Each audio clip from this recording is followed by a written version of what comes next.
you an indication. It's one of my good friends is Mike Bettis that works for the Weather Channel, and he said this is the worst storm, guys, that he has seen in his 25 years of covering hurricanes, and he's been in 96 of them.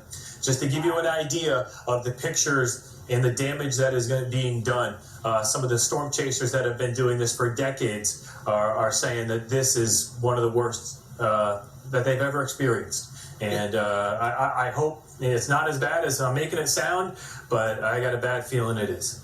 And you've been tracking this sort of weather for a long time too, Bill. We know that when you have a bad feeling, it's well-founded. I am curious, as I look at the hurricane track behind you there, it makes landfall, as you said, but then it's still a hurricane for hours and hours and hours and hours. And so we're going to see interior parts of Florida affected by hurricane problems as well, right? What do you expect? Yeah, so this is Osceola County, this is Polk County in this area here, and then once you get up in this region, you start getting towards, Kissimmee and the Disney complex, and then you get to the high population areas, especially. I want to, Randy, be careful as you do it this time, because the wind has really picked up. We are now right about at high tide. We're about 5 minutes away from high tide here in Naples. We also have winds reported, gusts up to about 112 miles an hour, so it's gotten a bit more serious, but the underlying issue is still the same. And that is that there's no delineation anymore between the Gulf of Mexico and Naples. This was a motorway, a parking lot.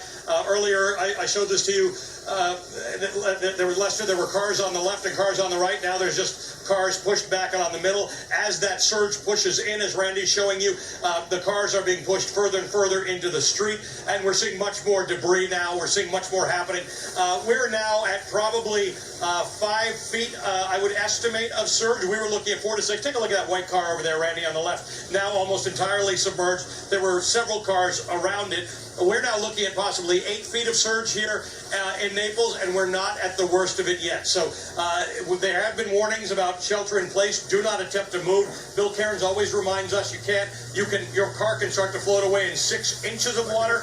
We're now in about 5 feet of water. But what you're seeing here is the actual surge that you and I talk about so much when we cover these hurricanes. This is actually the Gulf of Mexico surging water into Naples and the surrounding areas. Lester? Pine Island, hard. This isn't too far from Sanibel Island in Lee County, and you can see the wind is blowing water, slamming up onto the ground there and up against those buildings. And these images show how things look in Naples right now. Roads are completely underwater there. You can see the trees are being blown there in the very strong winds. This was tweeted out by Naples police. And take a look at the conditions right now out of Fort Myers. You can barely see just because of the wind and the rain that is pelting that area right now. Intense storm surge moving in, lots of water, lots of flooding. This is a dangerous situation there as this hurricane continues to pound this area there. And here have another live look, I believe, out of Fort Myers. This is out of a tower camera there. You can see the water and the rain continuing to fly across that camera image there. And this camera is very shaky because the wind, again, continues to lash this particular area. We'll keep bringing you new video and photos as Is as bad as the experts feared. Hurricane Ian has made landfall in Florida, and the experts say if you had plans to leave and haven't, stay where you are. The storm has intensified to a near Category 5 status, wreaking havoc on everything in its path. It's hell on earth as Hurricane Ian slams into Florida.